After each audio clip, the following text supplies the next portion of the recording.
Hello everyone, welcome to Kaushik Math Academy in lecture 3 of polynomial of class 10th। तो lecture 3 में देखें कि proof कैसे करेंगे relation between zeros and coefficient of a quadratic polynomial.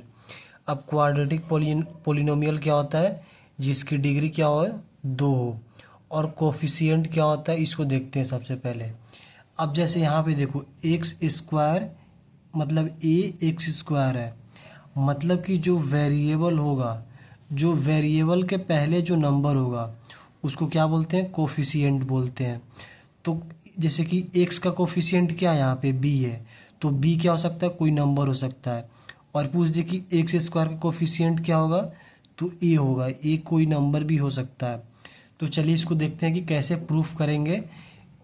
तो सबसे पहले क्या है कि स्टेप 1 है। स्टेप 1 में करना है कि late alpha and beta be the zeros of quadratic polynomial. हमने एज्यूम कर लिया कि जो अल्फ़ा और बीटा है क्या है? जीरोज ऑफ क्वाड्रेटिक पोलिनोमियल है, फर्स्ट स्टेप। सेकेंड स्टेप में क्या है कि क्वाड्रेटिक जो पोलिनोमियल है उसकी एक्सप्रेशन लिख दिया यहाँ पे। तो p x equal to a x square plus b x plus c, जहाँ पे ए की जो वैल्यू है वो 0 के बराबर नहीं होगी। Second step. अब थर्ड स्टेप में देखते हैं क्या है कि हमने मान लिया कि जो एक्स माइनस अल्फ़ा है और एक्स माइनस बीटा क्या है? फैक्टर क्या है किसका? पी एक्स का क्या है? फैक्टर है। तो थर्ड स्टेप हो गया। अब आगे देखते हैं कि इसको कैसे प्रूफ करेंगे और कैसे इसको एक्सपेंड करेंगे इसको, इस नंबर को। तो सबसे पहले हमने क्या किया, जो हमारा जो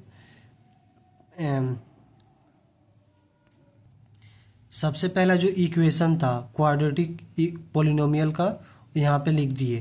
तो a x square plus b x plus c, ये क्या हो गया? क्वाड्रेटिक इक्वेशन का एक्सप्रेशन हो गया। और हमने क्या किया कि के को क्या ले लिया? के को हमने कांस्टेंट ले लिया, मतलब कोई भी नंबर ले लिया। और हमने पहले से मान रखा है कि एक्स माइनस अल्फ़ा और एक्स माइनस बीटा क्या है? फैक्टर है किसका? पी एक्स का।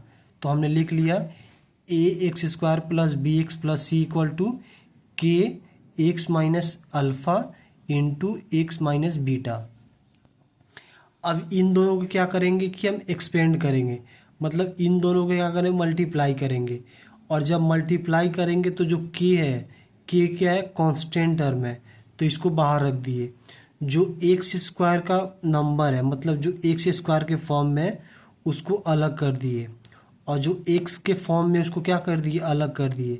मतलब कि एक्स स्क्वायर माइनस, और ये सिर्फ क्या है? एक्स क्या हो गया? कॉमन हो गया। और अल्फ़ा प्लस बीटा क्या ले लिए हमने? ब्रैकेट में ले लिया, प्लस अल्फ़ा और बीटा। ये अल्फ़ा बीटा क्या है? कांस्टेंट टर्म हो गया। यहाँ पे क्या करना है कि जो यहाँ पे एक्स स्क्वायर है और एक्स है और प्लस सी है, इन दोनों की जो मतलब जो वेरिएबल होगी लेफ्ट साइड और राइट साइड में क्या होनी चाहिए? सेम होनी चाहिए। उसके अकॉर्डिंग हम क्या करेंगे? इक्वेशन को सेपरेट करेंगे। अब देखो यहाँ पे एक्स स्क्वायर है, यहाँ भी एक्स स्क्वायर है, यहाँ एक्स है, यहाँ भी एक्स है, यहाँ पे सी है, यहाँ पे सी है। अब सी कहने का मतलब क्या है कि सी क्या है? कांस्टेंट यहाँ पे भी है और यहाँ पे भी कांस्टेंट है।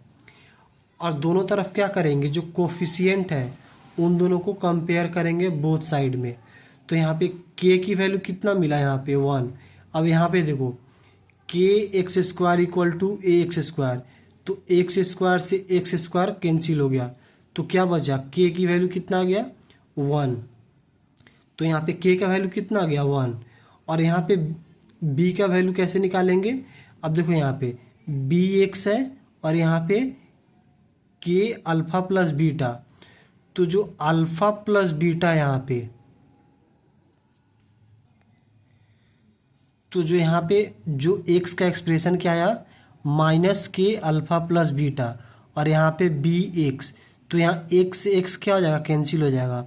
तो बी का वैल्यू कितना आया? माइनस के अल्फ़ा प्लस बीटा, और सी का वैल्यू कितना आया?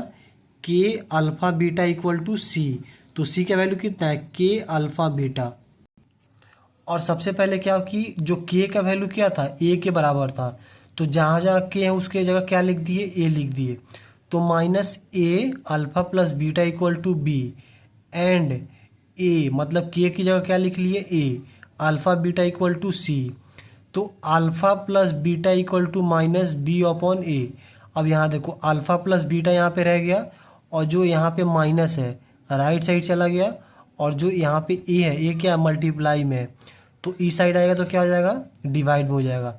यहाँ पे भी देखो अल्फा बीटा, यहाँ पे सी, और जो ए यहाँ पे क्या मल्टीप्लाई में है, तो राइट साइड आ जाएगा तो क्या हो जाएगा, डिवाइड में हो जाएगा। तो इस प्रोसेस को मतलब जितना भी हम फार्मूला यहाँ पे निकाले, तो जो सम ऑफ जीरोज की वैल्यू क्या होगा, तो minus coefficient of x equal to minus coefficient of x upon coefficient of x square, उसका क्या है, product of zeros equal to constant term upon coefficient of x square.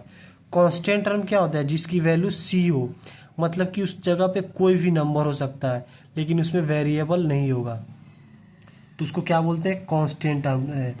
तो इस process से क्या कर सकते हैं आप, कोई भी sum of zero and product of zero की वैल्यू निकाल सकते हैं। तो नेक्स्ट स्टेप में क्या करेंगे, क्वेश्चन देखेंगे इसको इसी बेसिस पे, मतलब कि relation between zeros and quadratic equation. तो थैंक यू गाइज।